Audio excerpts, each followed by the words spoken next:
crypto assets are here to stay. The money is effectively built into the bubble. Blockchain is obviously, you know, the fat protocol, the intelligent protocol. That's not journalism. Yeah. And right, so don't read those guys. Just don't read them. Hey guys, this is Catherine Ross from Cointelegraph, and here with me today in Berlin, Mike Butcher. I'm actually a big fan myself since a very long time. Likewise. So, Mike Butcher is the editor-at-large at TechCrunch.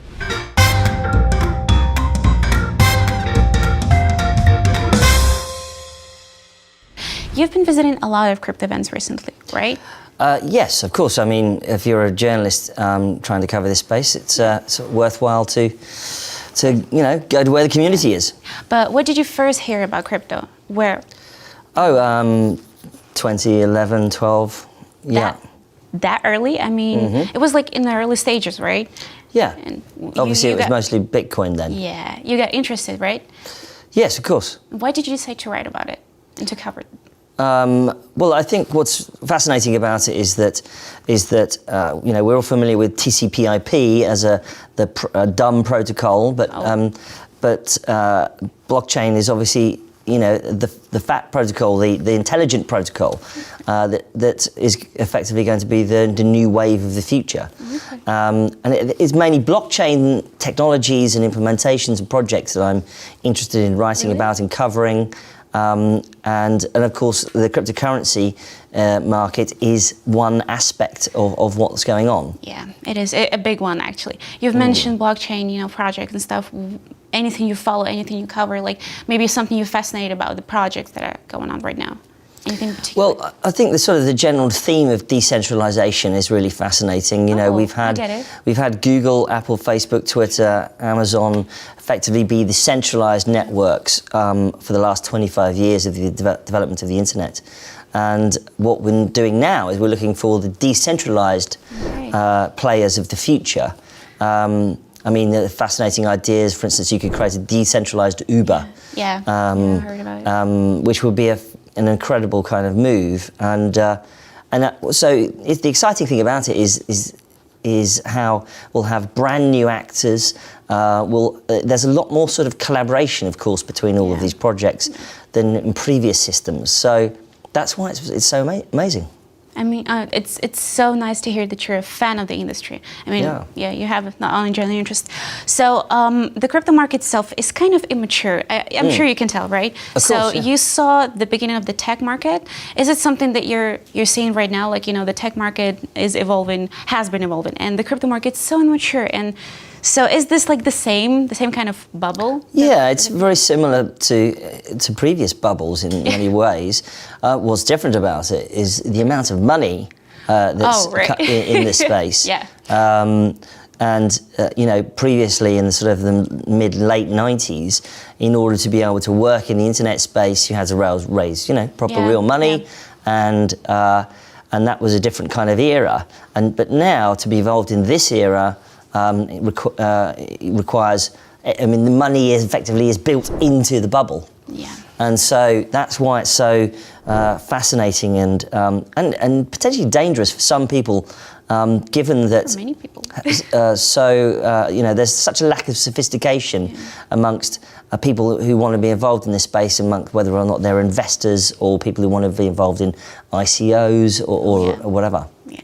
Your speech was about the disinformation, right, in the market and in the media, because there are not many crypto media outlets yet. I guess we are evolving, Cointelegraph ourselves, and I think that we have been accused a lot about trying to manipulate the market.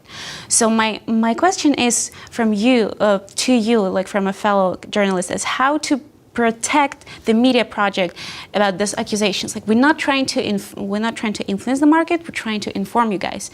But what we get is like, guys, you're trying to manipulate the market. So is this same like you saw in tech or probably in the financial markets when the news comes out and stock plummeted, for instance? So is there anything we can do about it? What do you think? Well, I mean, in the way that the traditional financial media have operated is that there is a separation of powers between journalists who write content and news and advertising people and commercial people. And they don't talk to each other, right? Fair enough, yeah. So, and you're not allowed to talk to each other. And if you do talk to each other, then that's a conflict of interest. The people who advertise on a website go through the commercial people, buy advertising, and they speak to the client or whatever. Okay. The people who write the content shouldn't be talking to those people. They should be actually writing about what's going on, and then they're paid by the media organisation. That's how journalism has evolved over the last 200 years or so, roughly. Yeah. And so if a media outlet is abiding by those rules of the separation of powers between advertising and editorial, and if journalists are not being paid to write about companies specifically, that they're being paid generally as a salary to write about what the news is, then that's okay. If there is any change in that, and if there is if journalists are being paid to write specific stories, then that's not allowed. That's wrong. It's not journalism. That's not journalism. And right, so don't read those guys. Just don't read them. And I'm sure that you guys are abiding by those rules. And so the markets obviously in the crypto are moving every day. It's kind of a pretty crazy world out there. And it's behoven on us as journalists to make sure that the bad actors don't get any promotion, and that there is like I said, there's an independence out there. One part of the problem, of course, is that the journalists aren't just part of the media space anymore. You have all these Telegram groups, you've got all these WhatsApp groups, you've got online bulletin boards of some description or another, whatever it is, messaging services, and those are the problems, and that's where a lot of the problems develop. But I do think it's part of my talk was that if we don't pay attention to this, then decentralization and blockchain technology won't be trusted. It won't ever go mainstream because it won't be trusted by anybody. And so it's everybody's job in the industry to promote good media that actually has a separation of powers between advertising and editorial, and that is independent. It's our job to do that and to de-emphasize and detune the bad actors in the space. Do you have any examples about the actual manipulation that you saw that probably media wrote about something and the token went down or up, like any specific? Well, I think there are, let's face it, there are a few examples of this going on. Anyone can set up a blog, anyone can set up a Medium account, so there's multiple examples of that going on. But what you've got to do is double down on the better sources out there and use them as how you work out what's going on in the market. I mean, the main idea is that I hear probably is that you can read the articles on Medium or any other blog, but you need to be cautious, right? That's the message. Absolutely. Right? I mean, the phrase buyer beware is always out there, isn't it? Yeah. Checks and balances, always do your research. And I think really, even the most sophisticated investors today find it difficult to know what's going on. And many of them are extremely cautious, actually, about how they operate, much more cautious than the average person. So, I think what's going to happen is that if more problems continue to happen, then regulators will come in, then there will actually be very heavy-handed regulation, and some of the more innovative aspects of what's happened in the last few years might be stamped on, and they might change. Yeah. So it's up to the industry to get its own house in order. Speaking about regulations, a lot of people have been talking about the space being not regulated enough, but at the same time, people are wondering that it's regulated enough or unfair. What is your point of view on that?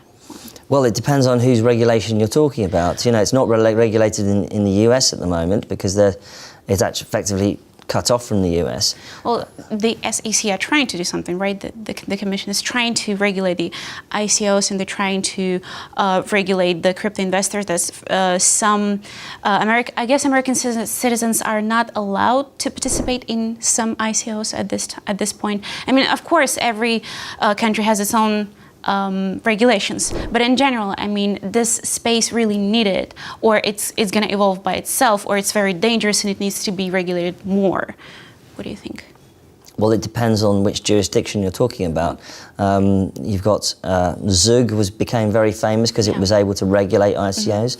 You've got Gibraltar and Malta, both becoming quite big in the space, and of course Singapore, also Korea. So it depends on which regulation you're talking about and where it's happening. Generally speaking, I think there is a sort of a race on now.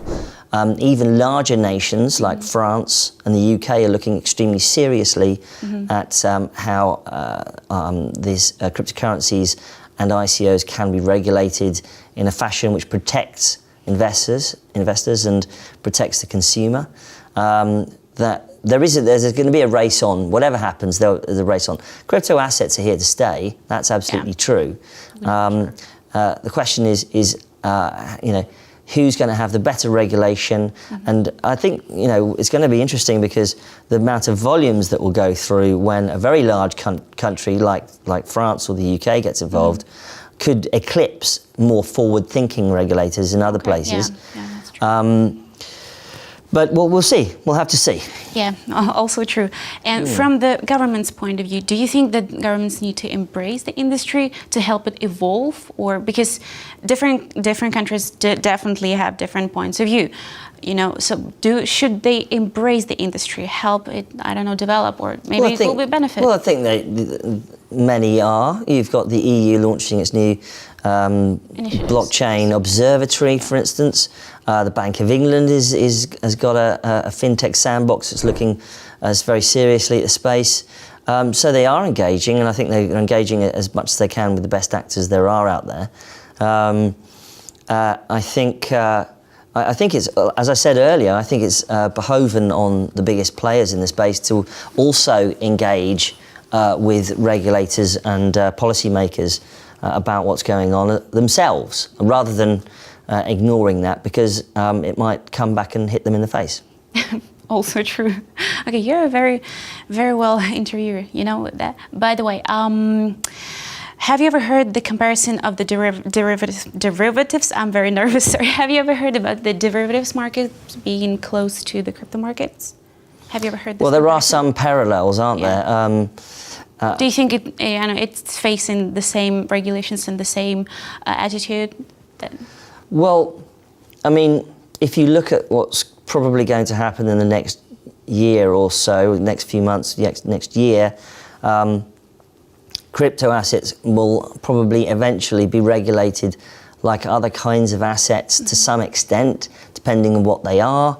You've got some of the biggest players like Goldman Sachs becoming involved, launching their own trading desks for things like Bitcoin, for instance. So that's clearly going to happen.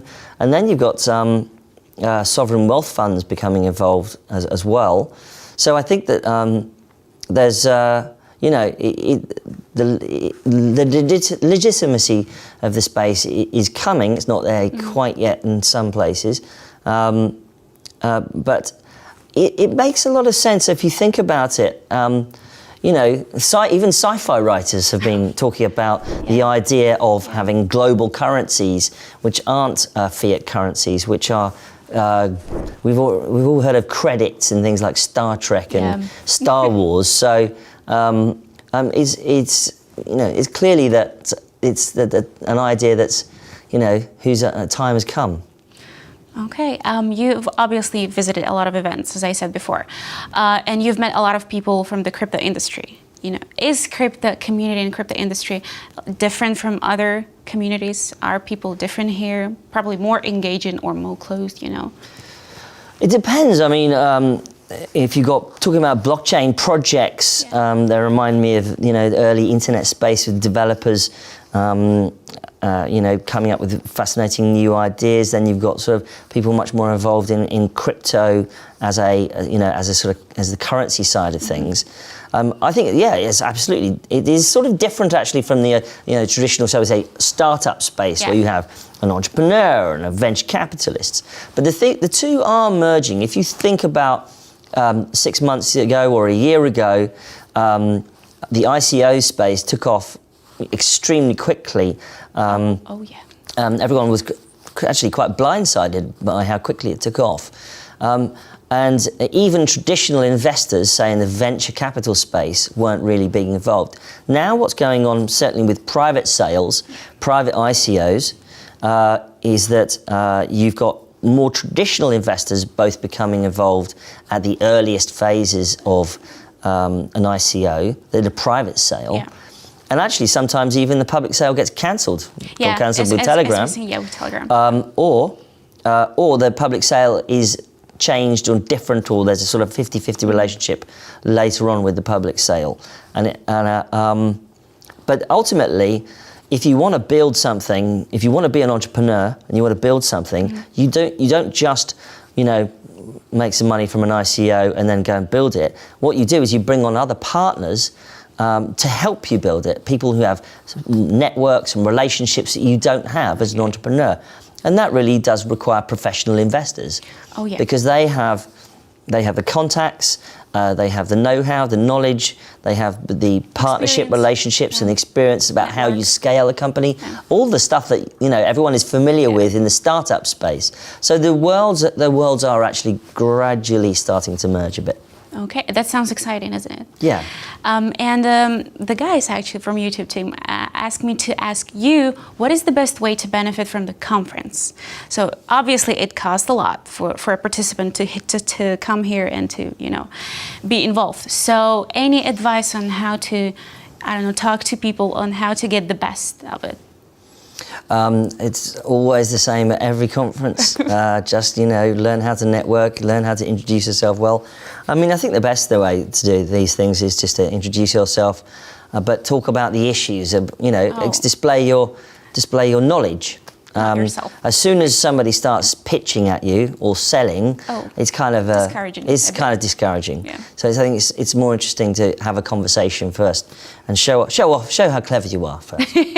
Okay, that's a new one. That's a noise we haven't heard before. Okay, we are very, very honored to be here with you. Thank you very much for the interview. We're here in Berlin at Blog Show with Mike Butcher. Thank you, guys. Cointelegraph. Like, subscribe, and hodl.